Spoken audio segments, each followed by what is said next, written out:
Welcome to Awesome Movie Year, the podcast where we take a look back at an awesome year for movies, which is every year. My name is Josh Bell, film critic and writer, and I'm here with my co-host. I'm Jason Harris, filmmaker, comedian, confused male in the forest that is female. That really is a description of like your whole adult life, I think, right? And my adolescence as well. All right, awesome. So we're going to get a lot of confusion here in this episode. This season of Awesome Movie Year, we've been talking about the films of 1999, the awesomest movie year ever, maybe, according to some people. Including author Brian Rafferty, who wrote the book Best Movie Year Ever, which was the basis of this season we talked about. Yeah. And this episode is our first feature for a notable debut from a filmmaker. And we are talking about Sofia Coppola and her film, The Virgin Suicides. Her first film as a director. Of course, she had acted to not particular acclaim in some of her father's work prior to this. Yeah, and it's a little unfair. Because she was kind of pushed into that. And like, you know, if you're coming into the Godfather franchise, that really stinks. She's horrible in that film. We see certain directors who cast their kids and the kids really do great, but she's definitely a director, not an actor. Yeah, and it was interesting to me looking at reviews and stuff of this film because, of course, now we think of her as a major director who's made some hugely acclaimed, successful films. But at the time, they thought of her as this, you know, spoiled daughter who was terrible in The Godfather. And there was a lot of skepticism over this film. Right. And I remember when she was kind of, she said that this book made her want to become a director because she could see it so clearly in her head what it was. Yeah. Jeffrey Eugenides is the author of the novel, The Virgin Suicides. This was his first novel and was also a hugely acclaimed success before the movie. So there's that added expectation of she's adapting this beloved novel and will she do a good job of it? Not just that, it was already adapted by Nick Gomez, who was an indie filmmaker, Laws of Gravity, I think. And it just didn't click. I remember Sofia Coppola said like maybe his point of view was too male and everything. So the studio was already working on it and that version didn't really work. She basically just wrote it on her own to like, oh, I want to see if I could write it. And the momentum kept building. So she wrote a whole script. And, you know, whether it was the Coppola last name or the fact that it's actually a good script and a good film, she got to make the movie. Yeah, probably a little bit of both. There's been a sort of renewed discussion of the idea of a Hollywood nepotism online recently. And I'm sure being a Coppola opened a lot of doors for her, but she followed through. I mean, I think that's the thing with the Hollywood nepotism is that like, obviously it gives certain people a huge advantage, but if they botch that, then eventually they're going to go away. Godfather 3 versus Virgin Suicides, literally the conversation. But Francis Ford Coppola did have to come in with finishing funds on this one. But if you've made the money that Francis Ford Coppola has made and lost the money that Francis Ford Coppola has lost, you can afford some finishing funds. Yeah, and he's clearly willing, as you there pointed out, to put money behind projects that he believes in but may not be a success. And of course, this turned out to be a success, although not a massive box office hit. It grossed $10.4 million on its budget of $6.1 million. So, you know, a modest amount, but it certainly hit a sort of a cultural zeitgeist in a lot of ways and has grown in reputation as kind of a cult classic over time. And especially as Sofia Coppola has made more films and has become more and more acclaimed. Right. And, you know, when we get to the legacy section, her next movie was the one that really catapulted her. Yes. So critics were mostly into this, although watching the episode of Ebert and the Movies, which is what the show was called at the time, as we said, this whole year was sort of right after Gene Siskel's death, and Ebert had all these various guest critics in. And in this episode, he had Joyce Kulawik, a critic on local television. And I just kind of skimmed through it before looking at this review, but they did not agree about anything. Every time I kind of like paused to see where I was, they're arguing with each other. So she gave this movie thumbs down, felt like it was not explained well enough and wanted more of the narration. Well, then she'd probably thumbs down every Sofia Coppola movie ever. Yeah, I don't know. She definitely seemed wrong, but Ebert loved it. He gave it thumbs up. and vehemently disagreed with her. And it's interesting, I think, you talked about maybe the male point of view of that original screenwriter versus Coppola's female point of view. And it's interesting to see that sort of dichotomy. At one point, Ebert accuses Joyce Kulawik of not liking this movie because she's a woman, which was maybe not at Ebert's best moment. But Ebert really fixated on the idea of this movie as being not as much about the female characters, but about the boys who lust after the Lisbon sisters here in this film. So Ebert, of course, as we've established in many, many episodes, very horny. Yeah, he lusted after some ladies in his day. He did. So in his review, he said, "It is not important how the Lisbon sisters looked. What is important is how the teenage boys in the neighborhood thought they looked. There is a time in the adolescent season of every boy when a particular girl seems to have materialized in his dreams, with backlighting from heaven. Sofia Coppola's The Virgin Suicides is narrated by an adult who speaks for, quote, we, for all the boys in a Michigan suburban neighborhood 25 years ago, who loved and lusted after the Lisbon girls. The Virgin Suicides is Sofia Coppola's first film, based on the much-discussed novel by Jeffrey Eugenides. She has the courage to play it in a minor key. She doesn't hammer home ideas and interpretations. She is content with the air of mystery and loss that hangs in the air like bitter poignancy." And I think that's a key thing that I had forgotten about this movie, that it doesn't have a plot, really. Right. It's a mood piece. It's a mood piece. It really is. Yeah. But also BS to you, Ebert. Of course it matters how the girls looked, especially to the teenage boys.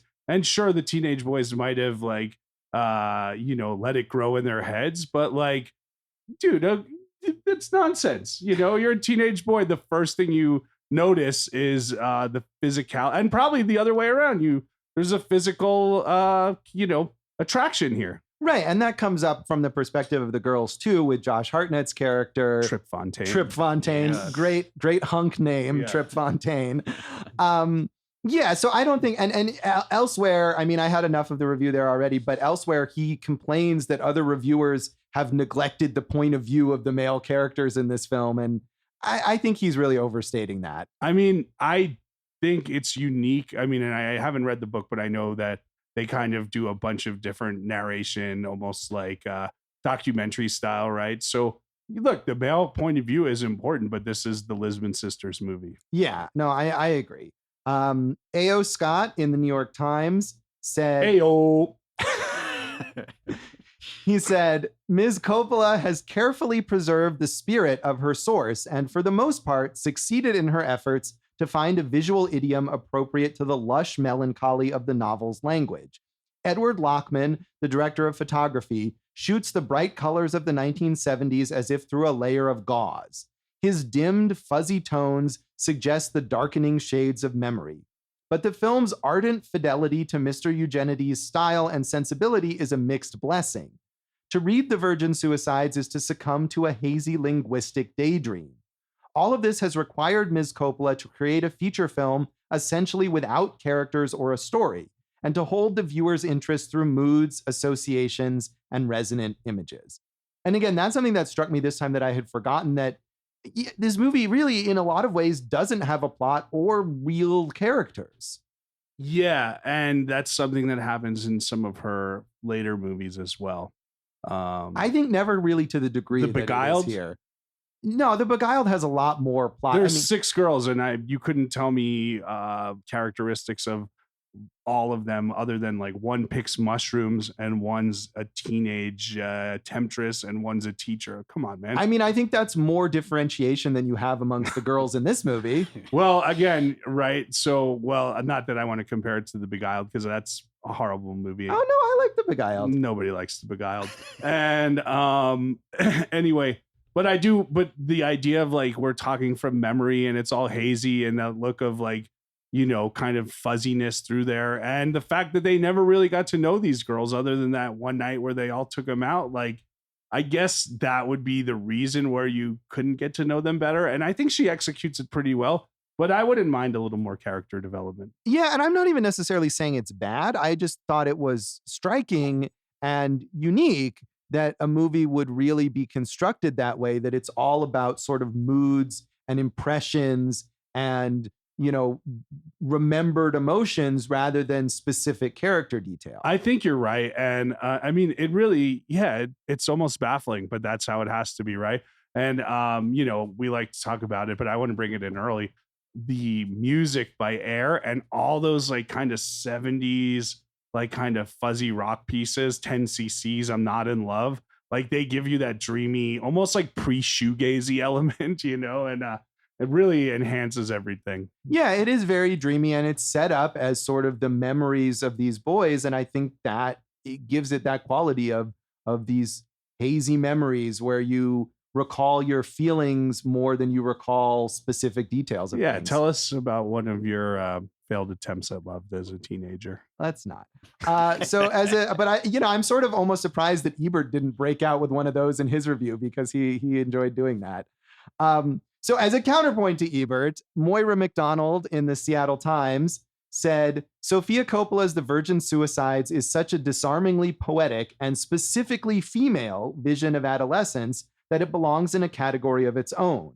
Although it's about teenagers, it isn't a teen movie. Although it has a mystery at its center, the puzzle is never solved. And although it's a drama, very little of dramatic import happens. Very little that the title hasn't already told us, that is. What Coppola has achieved, however, is a sort of elegiac ode celebrating the lives and the touching, naive beauty of teenage girls.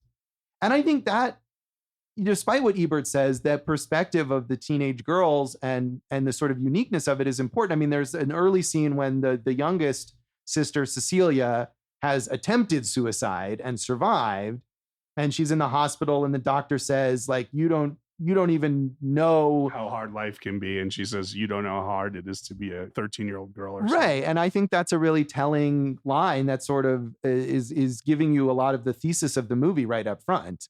Right. You know, and we're talking about this, and I'm thinking of the rest of her catalog, and I think she executes this kind of mood piece better here than in a number of her other films, you know? So I got to give it credit in that. Yeah, I mean, I don't know what you're thinking of. To me, like Somewhere is the movie that is the most of, and that is my least favorite of her films, and where the sort of moodiness doesn't really properly come through. The Beguiled is right there with it.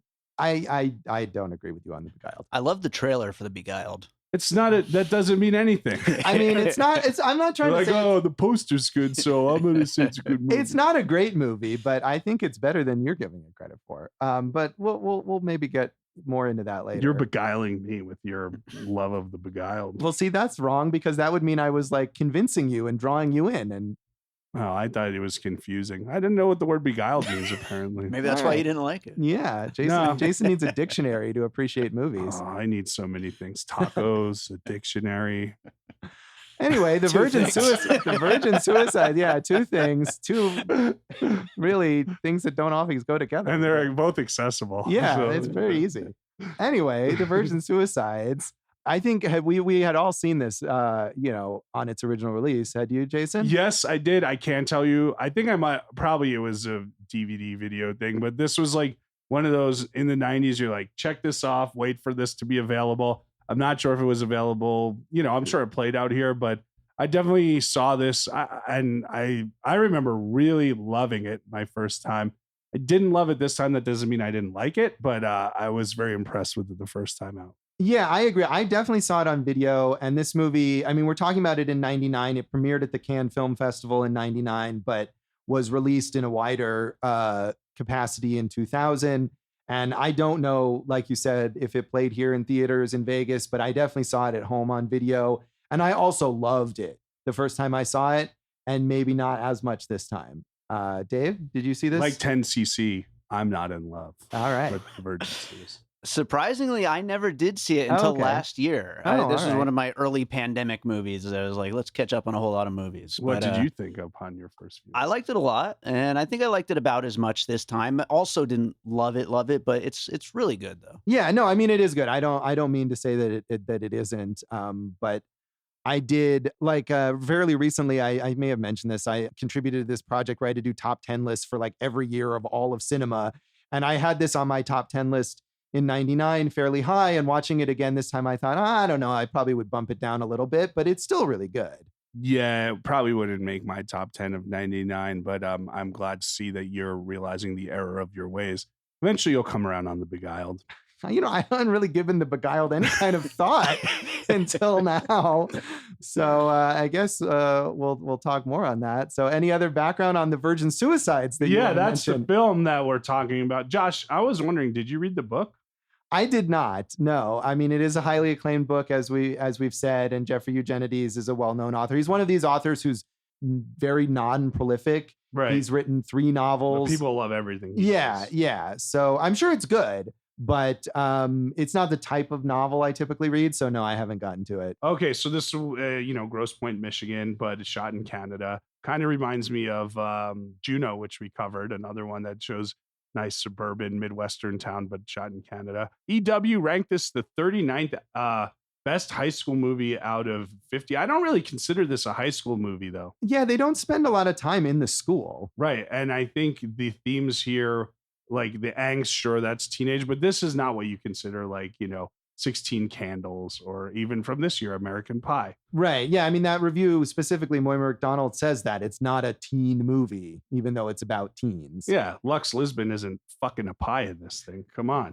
And then lastly, we talked about the music, 5 songs by the band Sloan, who I was not aware of, a Canadian band. Dave, do you know anything about Sloan? I like Sloan. I haven't listened to them in forever, except for in this. Tell us about them. I can't say anything else about Awesome, them. Dave. Yeah. Thanks for contributing. Josh, that's all I got. All right. Well, we'll come back in a moment and talk about our general thoughts on the Virgin Suicides.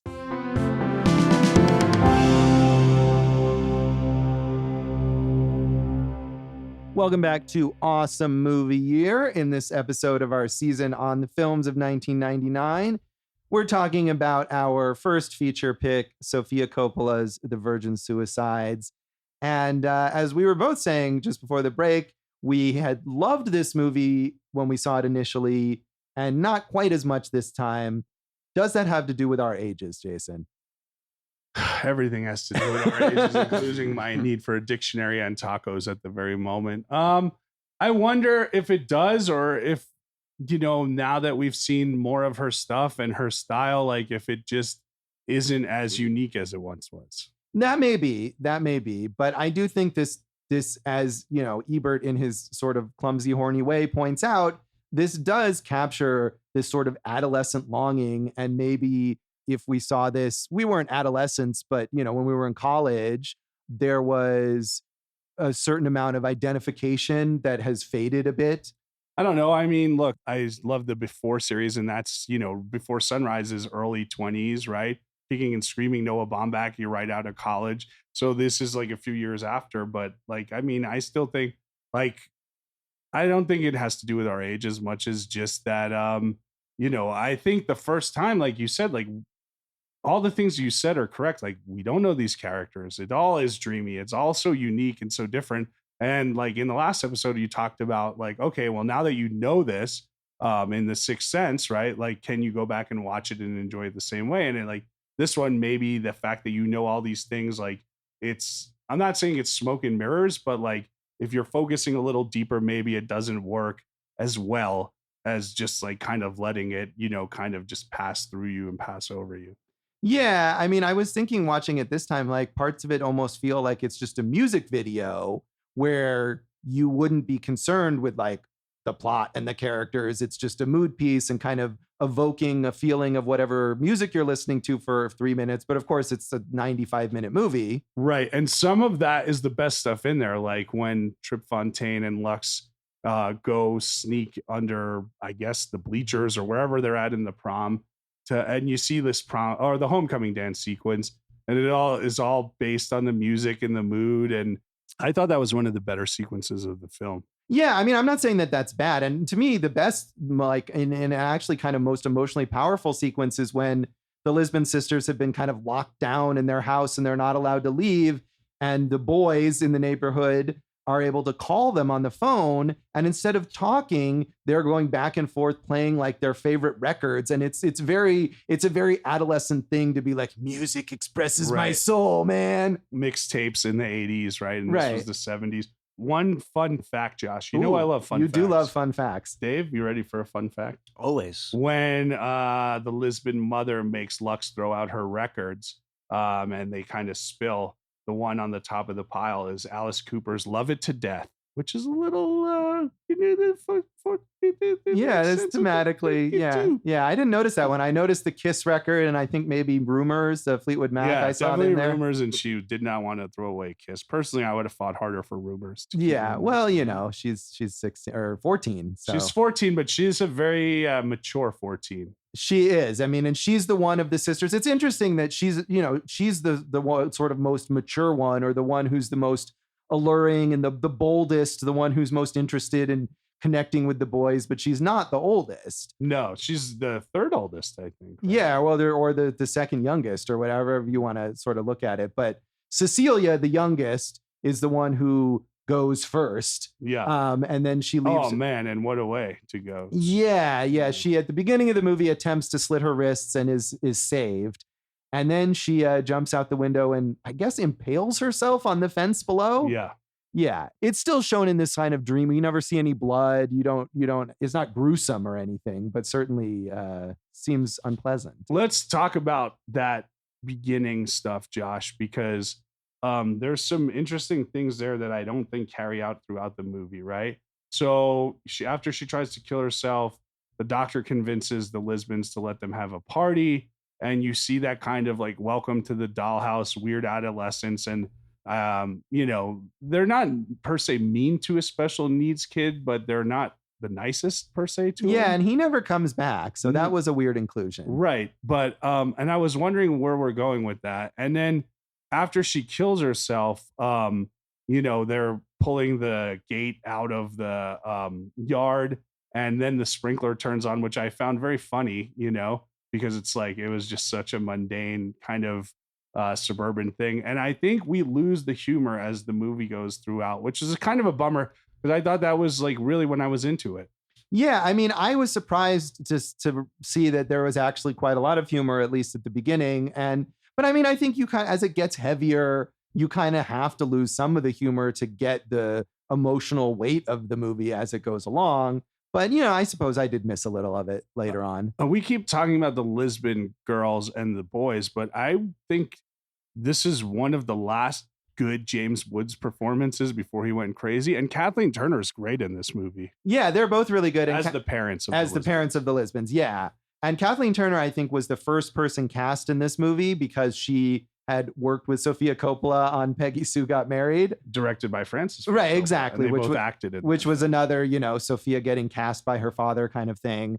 But yeah, she's really good. I mean, she's another actor who we don't really see a whole lot of anymore, but she embodies that strict parent. And I think part of it is, we're told how strict these parents are. And that's a very stereotypical kind of teen movie thing, the strict parents who won't let the kids do anything. And they could have been a lot more cartoonish, but you understand them a bit, and they bring this sort of sense of melancholy to those characters as well. And James Woods, too, is very subdued here, which he not usually. Yeah, I mean, James Woods, he's had some good performances over the years. Sure. Like now he's just a nut job, but whatever. But the thing is, the James Woods character, especially after Cecilia dies, like he's disconnected from reality at that point, and you don't really see a sadness in him. You see like kind of just like a removal of reality, and then he gets happy again when the girls, start to live a normal life. So it's almost, to me, that intersection of the relationship between the Lisbon parents, where at first you think he's the strict one, and then after Lux breaks curfew, it's Mrs. Lisbon who like really drops the hammer, takes him out of school, never lets him out of the house. Like that's really interesting to me. Yeah, you do expect that the father will be the strict one, especially about dating and things like that. And it's James Woods. And so you kind of think that he's going to be playing that sort of character. And it turns out that he's sort of meek and lost in his way and doesn't know how to process things. There's a scene where the priest comes to visit, played by Scott Glenn, and all that James Woods can do is like talk about the baseball game that he's watching. Right.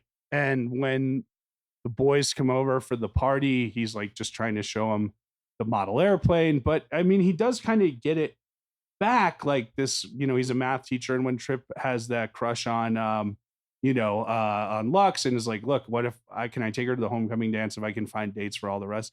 Like, you can see he's kind of excited for the girls there. Whereas Mrs. Lisbon is, even when the boys come over, like at first she was excited for the party. Look who's here. And now at the homecoming dance, she's like, why don't you pin the roses on the corsages on the girls, and it's weird. And it almost made me want to learn more about the parents too. Right. And you never really see how, the idea that 5 of your children would kill themselves, I think has got to be like, you can't recover from that. No, and 4 in the same night. And then one of the things that I think I probably loved the first time around was the different narrations, the different viewpoints. We have that adult Trip Fontaine moment. And then at the end, you have Mrs. Lisbon voiceover say the girls never lacked for love in our house. And it's like, well, I want to know more about this, Right. Yeah. And the adult Trip Fontaine, played by Michael Paré, of course, as we talked about in Streets of Fire in a previous episode.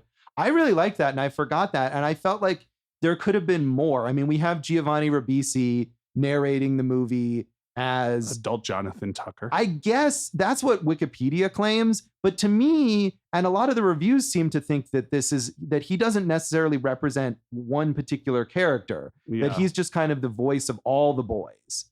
And that was what came across to me. I didn't notice any particular moment that indicated that he was the Jonathan Tucker character. To me, I guess it was just that he was the main boy and that was the main boy. But Michael Paré, who we said, gets a lot of crap, did good here. He did. And what I was going to say is that, which is different from the narration, which is very obviously this is adult Trip Fontaine.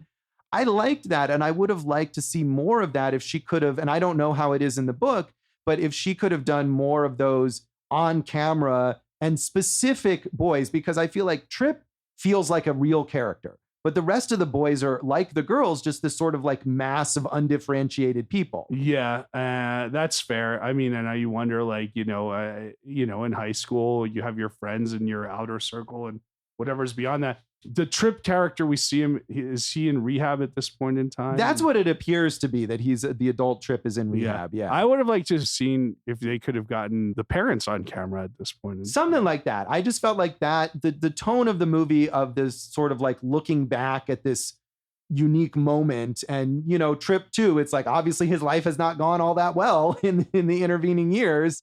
I could have used a little more of that, but I did like seeing Michael Paré there. Yeah, he says that was the type of love that you never come across again, and he's lucky that he had it once. And then you see when he and Lux break curfew and they have sex on the football field, he just leaves her. But you never see him be like, oh man, I shouldn't have done that, or anything along those lines. Right. He weirdly says that like he sort of like had to do it or something, like he just felt compelled to do it. And it's another one of these inexplicable things that this movie is full of. Yeah, that is, speaking of which, Lux goes on to have like all this kind of casual sex on the roof, but she's like locked into her house. I'm like, how is she meeting like these dudes who work everywhere at restaurants, and how is nobody noticing that they're banging on a rooftop all the time? Yeah, well, the boys across the street are noticing, obviously. Well, no, but no one in the house. But also these are like one casual encounter after the next. And for someone who's locked up in her house, she's got quite a swinging social life. She does. And of course, she doesn't have the internet to meet these people on. So yeah, you do wonder. But I think this is a movie it's sort of futile to point out like plot holes in this movie, because it's all just that mood piece. And you could argue that almost anything in this movie is like abstract or not meant to be real, even because it's based on these emotional reflections of the boys. Belle de jour. Much like Belle de jour actually has a bit in common. And that Lux thing is interesting because like you said, she's the most mature, and she's just like grasping for any type of human connection, which I think the other girls are like, it's already past them. They're gone, Right. Well, and she's the one who, a spoiler, I guess, but as it's in the title, and then the night when they all commit suicide, she's the one who invites the boys over and is still there to talk to them. And even though she's obviously planning to go kill herself, and she says, oh, wait inside for me and I'll go get in the car, you get the sense that maybe if the boys had been a little more assertive about staying with her, that she might have not killed herself that night. I don't get that sense. Okay. I think they had the plan to invite the boys over. They were all going to kill themselves. One already had, and they're like, the boys will find us and that'll be how we die, you know? Right. Well, but see, I wondered is like, did they all have that plan or was that just Lux's plan? I mean, that's a fair question. It's kind of like a last act of defiance. Like, hey, you locked us up, but we still have these boys here, you know? But I mean, the plan for them to all kill themselves, I think, was all their plan. Right. But the idea of having the boys over and Lux being she's the only one who interacts with them and the other girls seem to be already dead by that point. It seemed like that was her maybe last attempt to reach out and think what could happen. And it doesn't. Yeah. You know? And not to blame those boys, because obviously they don't know that this is what's going on, but that it sort of highlights the disconnect between the Lisbon sisters and the boys and the idea that, you know, these recollections and their sort of attraction or whatever, it's all abstract. It's all about the idea of them rather than them as people because they don't really know them as people. No, right. That's true. And in teenage crushes, like how until you get to like a level of emotional intimacy, how much do you really know your teenage crush? Right. I think that's part of kind of what this movie is conveying. But Josh, let's talk about Kirsten Dunst, man. We love so good in this. Yes, she was on a roll, man. And she's a very good actress. And you know, she now, you know, I guess it's a legacy thing. She's kind of scaled back. You know, she's not doing as much, but she, you know, at this point in time, I think top teenage actress of her day. Yeah, absolutely. And it's weird. I think there was a quote, I don't know if it's on Wikipedia or somewhere, where she said that when she took this role, she was sort of unsure of how big a role it was because so much of it was without dialogue. And it's interesting because Lux is by far the sister who talks the most, who has the most dialogue. But she really does there really are so many scenes of just kind of that impressionistic stuff where no one talks. And she gives great performances in those scenes too. And that a lot of what we see about Lux and about all the characters is free of dialogue. I am going to say that does add to like the characteristics of her and what she is and who she is and why she's like this. You know, we've all had that kind of like elusive crush, dream girl. Like, is she girl next door? Or is she like, you know, unattainable, right? Right. And you, as you said, you know, you don't really know anything. You know, you turn those people into sort of like an idea or a fantasy and you don't understand them as they really are. And I think the boys and us as an audience really don't understand that about the Lisbon sisters. Dave, you're happily married now. Yes. So tell us about one of your romantic failures. Jason's just really eager to find this stuff out. Trying to stretch the episode out, huh? Yeah.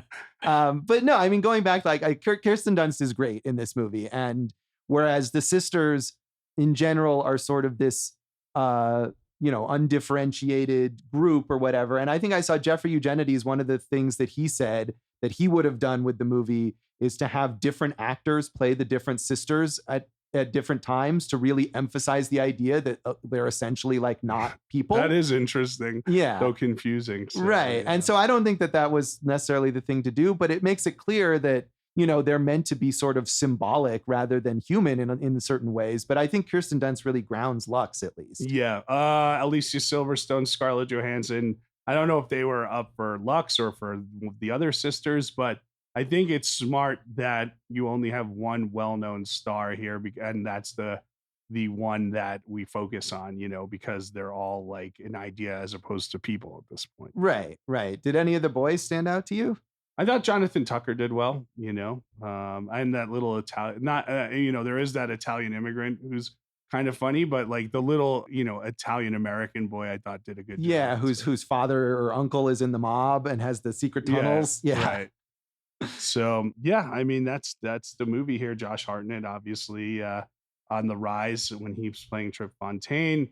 Giovanni Ribisi you already mentioned, but yeah, it's really the girls' movie here. Yeah, it really is. Despite I think what Ebert would say or how you can look at it, it's really about them. And I think it does effectively evoke that mood, even if it feels frustrating at times that there's not enough story or not enough character. Like I think you get the mood by the end of the movie. It's gotten to you emotionally. Yeah. 96, we did Welcome to the Dollhouse and about the travails of a different type of teenage girl. And I feel like this is a good companion piece, though completely different. Yeah, I think this is much better than Welcome to the Dollhouse. Well, then let's rate this thing, Josh. All right, out of 5 dead teenage girls. No, how about 5 secret tunnels? Okay, sure, we'll do that. It gets 3 to me. 3 secret tunnels, and I bet you upon first watch I was like at 4.5. But yeah, 3 secret tunnels for me. I probably would have been higher as well the first time, but I'm going to give it 3.5 this time. I think, like I said, the cumulative effect of it by the end, I thought really worked, even if in certain moments I was like, I'm not sure I'm with this. But yeah, 3.5 for me. Dave? I'm going with 3.5 as well. All right. We'll come back in a moment then and talk about the legacy of the Virgin Suicides.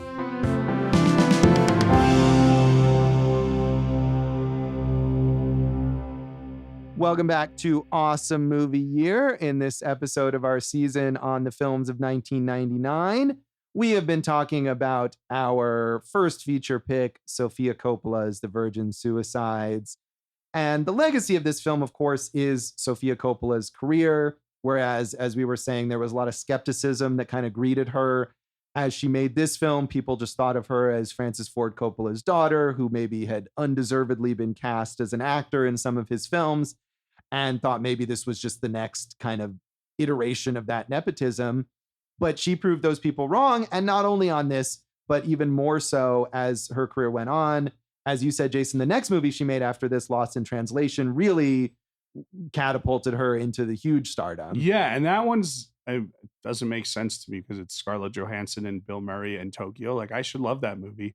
But I did not love that movie, and I would like to see that again. I mean, I think that's still her most acclaimed film. Yeah, she won an Oscar for her screenplay for that one. Yeah, I mean, and Bill Murray nominated for an Oscar, I think, for that, or certainly for a lot of awards for that. Yeah, I loved that movie at the time I saw it, but I haven't seen it since then. So I mean, I'd like to revisit it maybe for the opposite reason, to see if I felt like it held up. Right. So, after that, she did Marie Antoinette with Kirsten Dunst again, and that one, I think, fooled critics because it didn't get good reviews. And that movie I really liked a lot. And I think her usage of style and modern music in a alternate time really was at its best there. Yeah, I liked it at the time. I think I didn't love it, but I think that really shows the boldness that she has. And I feel like, to me, even when her movies don't work for me or certain elements don't work, I always really appreciate that she has that confidence. And in a weird way, it maybe comes from being super rich and privileged. Right, it doesn't matter. She can do whatever and she'll be fine. So why not just be bold? So then we get to Somewhere, which is, we both agree, her worst film, I think. And that's Stephen Dorff, and is it Abigail Breslin? No, it's Elle Fanning. Okay, well, sorry. And Elle Fanning's also in The Beguiled, right? Yeah, and Elle Fanning in general, I think, is great. But yeah, Somewhere just doesn't. It's very much a mood piece, more so maybe even than The Virgin Suicides. I think so. It's her most. There's not a movie. It's just like, hey, we're in a car and we're not talking, or we're in a hotel and not talking. It's like, dude, give me something here. So, yeah. After that, I think her most underrated movie, The Bling Ring, which was good, and again, heavily stylized and really spoke to Dave, I know you saw what's the other Coppola director, female's name? Gia Coppola. Gia Coppola's movie, which is all about kind of young Hollywood and image and becoming famous by not doing anything. And I think Sofia Coppola's The Bling Ring really spoke to that in an efficient way. Yeah, I really like The Bling Ring a lot. And which I agree, I think is kind of underrated. And to me, I know you're going to talk about The Beguiled again, but to me, The Bling Ring is maybe the movie that connects most with The Virgin Suicides in terms of its look at teenage girlhood and sort of pressures and idealization and things like that, and how people handle it. Bling Ring, I think, is my favorite of her movies. Yeah, it might be mine too. Although I would say Lost in Translation, but the fact that I haven't seen it in so long makes me wonder. I'd like to see that again. Then we get to The Beguiled, which you... I mean, I don't love it, but I thought it was pretty good. Again, it's one of those dude, everything that you expect to happen, which isn't much, happens. Literally, it's okay, we're going to do this, and then they do that. There's nothing there to me. Although Colin Farrell, nice to see him act.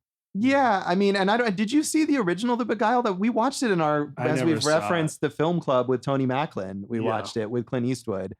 So I mean, having seen that original, I think I connected in a different way when you're saying, oh, everything was expected. Like I especially expected it because I had just seen the original, but I thought she did a good sort of riff on it. It's not her best film or anything, but I think that one is maybe a little underrated too. Boring, horrible. Right. Fair enough. Jason doesn't like The Beguiled. Of course, On the Rocks last year. We all thought like good, not great, right? Yeah, it's fun. I think people expect, she's so good in a lot of ways that people expect these like significant events whenever she makes a movie. And it was like, hey, here's just a kind of a fun hangout comedy with good actors. Yeah. And it didn't blow people away. And so they were disappointed. But you know what's interesting? Like she's so good in a lot of ways, but now we've just gone through her entire filmography.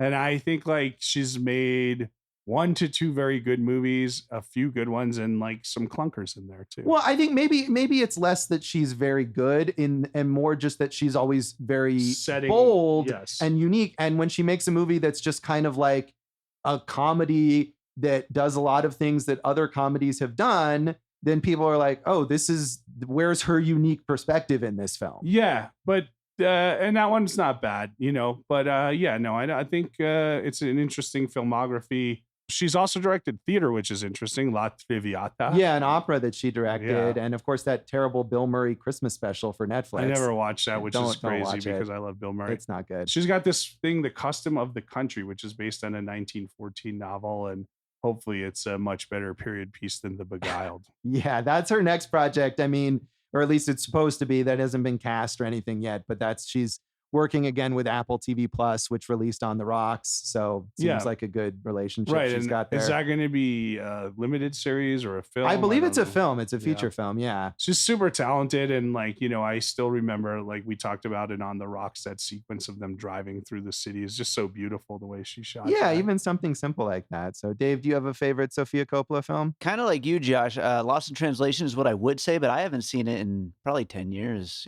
so I need to revisit it one of these days. Yeah. I haven't seen it even long since it came out in theaters. Yeah. So it's even longer. So maybe we should watch it all together. We could do that. Sounds like fun. So Josh, 1999, Kirsten Dunst, 4 movies she had out. True Heart, which I don't know.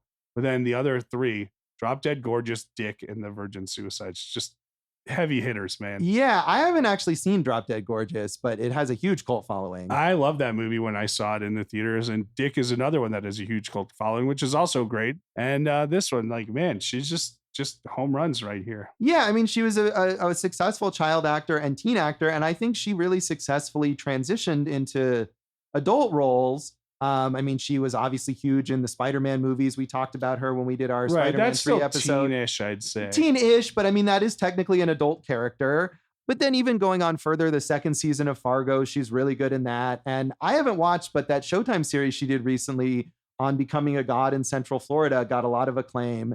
I think she's someone who, having been in this business since she was, 6 or 8 years old or whatever, feels that freedom to make interesting choices. And she deserves it. And she's great. And, the next thing she'll be in is a Netflix movie called The Power of the Dog, which seems like it's a very, difficult situation that she's put in there.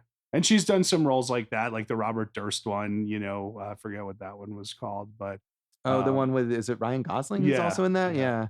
But like we mentioned Alison Lohman, right? And Magic Man. Yeah, yeah. And she's got, she and not Alison Lohman, Kirsten Dunst and Jesse Plemons, I think, have like 1 or 2 kids together. And she's kind of scaled back and she's being a mom. And she's awesome though. And I know you love Bring It On. That's your favorite. I do love Bring It On. Yes. That's one of my favorite movies, which is, soon after this, and that's still a teen movie. But right. And she did that other good one with Martin Short, that teen movie that is a little underrated. I forget what it was. Oh, I'm not sure. And also the Stockwell movie, which was good, right? Oh yeah, Crazy Beautiful. Yeah, the John Stockwell film. I do like that one a lot too. So yeah, I think she's great, and she is scaling back a little maybe, but she's still working. She's not Alison Lohman, retiring entirely. We still see her and stuff. Josh Hartnett was a huge teen heartthrob at this time, and he hasn't gone. I mean, he still works steadily, but definitely not Kirsten Dunst levels of quality or acclaim. I mean, Black Hawk Down, probably his best work, but I think, he really fought hard against that teen heartthrob thing. So, and what, Penny Dreadful was probably the last thing that... Yeah, he was on, I reviewed a TV series that he was on that, now I can't even remember the name of it, but he was the main star of it. It was like this Southern Gothic soap opera thing on Spectrum. It was very bad. And he was very bad in it. As this like Southern lawyer. Was really not the right casting for him. Josh, the movie I was thinking of, Get Over It, also starring Cisco. Wow. Kirsten Dunst. Kirsten Dunst, Martin Short, and Cisco. Yeah. I don't know how I missed that movie. It's interesting too that, we kind of said I think this. a young Ben Foster too. Man, it just gets better and better. Yeah. Kirsten Dunst was the biggest star amongst the sisters at the time and still is by far. I mean, the other sisters really didn't go on to notable careers. Some of them barely acted at all. AJ Cook is the only one who's really done a lot. She was on Criminal Minds for like 15 years or whatever. I'm sure my mom is very familiar with her work. Awesome. But, the other, Hannah R. Hall, Leslie Hayman, and Chelsea Swain were the other actors who played the sisters. And they're really not doing anything. No, but Kirsten Dunst, Scarlett Johansson, Elle Fanning, we see these kind of, relationships that Sofia Coppola builds with these young actresses, and they continue on through multiple pictures, which is nice. Although, did Scarlett Johansson do another one with her? I don't know. Yeah, I don't think so. But I mean, she worked with Kirsten Dunst twice more on Marie Antoinette and your favorite movie, The Beguiled. Yeah. And I'd love to see them work together again. I mean, obviously they work together very well. Yeah, that would be good. Josh, Kathleen Turner, like you said, we haven't seen much of, but a very interesting actor. Yeah, she's been mistreated, I guess, kind of in a lot of ways, in terms of not getting great roles or getting roles where they end up humiliating her in comedies and stuff. Dumb and Dumber 2, isn't she? I never saw it. What is she? I don't, I feel like I've blocked that movie from my memory, but I remember just feeling sorry for her while I was watching it. She played like what it wouldn't be considered sensitive at all now, right? Chandler's dad. And even a trans person, but like in a very like, haha, you're a trans person. Right. I mean, and that was like double. It was mockery of trans people, and also again like mockery of her. Yeah. So that's unfortunate. So Josh, tell us about why James Woods is your favorite Twitter follower. Oh yeah, we don't need to talk about James Woods' political opinions. It's a shame. He's like at one time a really good actor. He was a very good actor. Yeah, and he's kind of let that overshadow him. Jeffrey Eugenides, as we said, not a prolific writer, but had these acclaimed Pulitzer Prize, man. Yeah, and his novels always successful. The one other film adaptation of a Jeffrey Eugenides work, The Switch, starring Jason Bateman and Jennifer Aniston. Was that like a short story? It was it was a short story, and I don't know how closely it adapts, but that's the movie where he switches out the sperm that his friend is inseminating herself with. Very problematic concept of that film. Yeah, even when it happened, I was like, "What a and it's not executed well. His books, Middlesex, that's the one that won the Pulitzer Prize for fiction, National Book Critics Circle Award finalist, and then The Marriage Plot was his last one, and he says he's got another one coming. We should learn how to read so we can read these books. Yeah, I have not, but I mean, many people have. I did want to mention, obviously the Coppola family of filmmakers. I mean, you mentioned Gia. I love Gia's first movie, and I was bummed that this new one, the first one was Palo Alto, and this one just like, see, Dave, you saw it. Yeah, mainstream. It's just really weird, but I didn't hate it though. And of course, Roman Coppola is the second unit director on this film, Sofia's brother, and has directed a couple of his own films, as well as worked a lot with your friend Wes Anderson. Yeah, he writes with them sometimes, produces for him, I think. So. Yeah. And Sofia Coppola's cousin, Robert Schwartzman, is in this film as one of the boys. And he himself is also a filmmaker, not as high profile in any way, but I did see one of his films called The Unicorn at a festival here about a couple who's looking for a threesome. I saw that too, I think. Oh, maybe we saw it together even at the Wasn't festival that here. directed by like the lead singer of Guster or Gomez or something like that? Robert Schwartzman is the lead singer of Rooney. Oh, that's Rooney. Him. That's him. Go. Yeah, it's Rooney. It's all the same person. Yeah. And his brother is Jason Schwartzman. His brother is Jason Schwartzman, and their mom is Talia Shire. Yeah, and they are all the cousins of Sofia Coppola. Yeah. So I mean, this family is just like full of these filmmaking talents. And why doesn't Robert and Jason get together and do like a tour with Rooney and Phantom Planet. I think they probably have. I think for sure they did. Yeah, I think they've done that. But Robert seems to be more focused on, he's directed another movie since The Unicorn that I haven't seen, but he seems to be more focused now on the filmmaking rather than the music. And, Gia coming up with her films. So I wondered, I was looking, Sofia Coppola, she has 2 children and her older daughter is like 15 now. And so I'm like, maybe she's 5 years at most, we're going to see her films. Now, I watched Lick the Star, which was Sofia Coppola's like one short film from 1998. Oh, nice. And it's interesting because it is high school-y and also like kind of like Mean Girls-y, like in some ways like this. But you wouldn't, if you watch that, you wouldn't be like, yeah, you deserve to make a feature next. Like you'd be like, this is film school and you need work, right? Right. But so, and I'm not, in a way that's like, you could take that as like, oh, well, the nepotism. But in the other way, you could be like, wow, what a jump. She really knocked out this first feature in a really unique way. You think we'll ever see Francis Ford Coppola make another movie? I don't know. I mean, he had that sort of weird comeback period where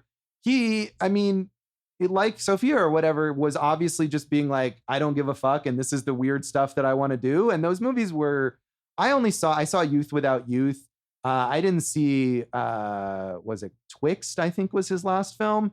But I think they were all very weird and very polarizing, but good for him. But he's got to be like, isn't he close to 80 now? I mean, he's just hanging out on his vineyard and he deserves it. Yeah, but we got to say, because we talked about The Godfather 3, he recut it and it's gotten so much more acclaim on this recut. And it makes me want to maybe watch it.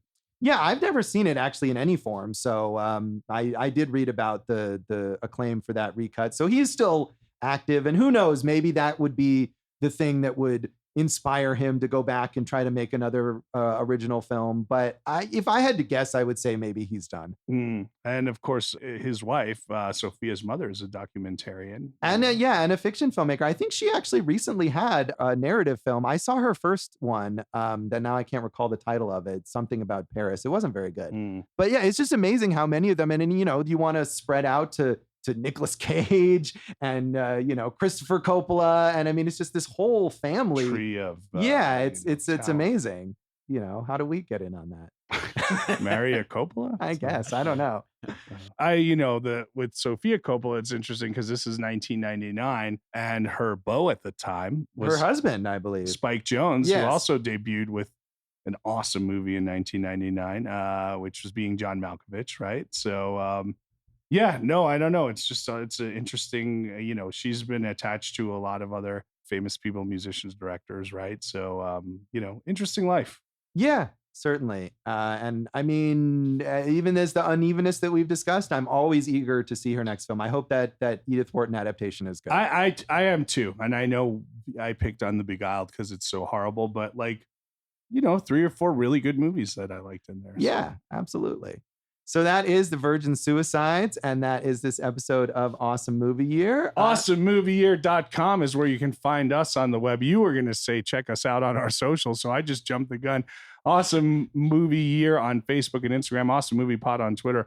I'm Jason Harris Comedy on Facebook and Instagram, but I think you have to follow me on J Harris Comedy now on Facebook and J Harris Comedy on Twitter. I have another podcast called Food and Loathing. That is alive and well. I have a website called Go for Jason. That is dead like the girls in The Virgin Suicides. All right. Well, JoshBellHatesEverything.com is my website, and Josh Bell Hates Everything on Facebook, where I am nowhere near the limit of people who can follow me. So please do so. And at Signal Bleed on Twitter. And you can listen to our producer, David Rosen's awesome podcast, Piecing It Together. Check out Piecing It Together wherever you listen to podcasts, and check out our Facebook group, Popcorn and Puzzle Pieces, where we have a lot of fun discussions about all these kinds of movies. And what do we have to discuss in our next episode? Well, Josh, it's our box office flop. I've never seen it, but I'm going to trudge through it for our audience. Maybe I'll like it. I doubt it. It's called Wild Wild West. I've never seen it either, so that should be an interesting experience for us. Tune in next time for Wild Wild West, and thanks for listening to Awesome Movie Year. Thank you for listening to Awesome Movie Year. Make sure to follow Awesome Movie Year on Facebook, at Awesome Movie Pod on Twitter, and at Awesome Movie Year on Instagram. And if you like the show, review us and rate us with 5 stars on Apple Podcasts.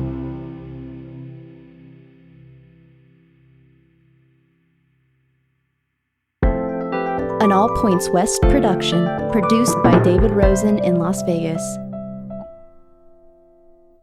And I'm here with my co-host. I'm Jason Harris, filmmaker, comedian. And you know what? I'm glad those girls are dead. Oh, what a way to start this episode. We can cut that. I just wanted to do that as a joke.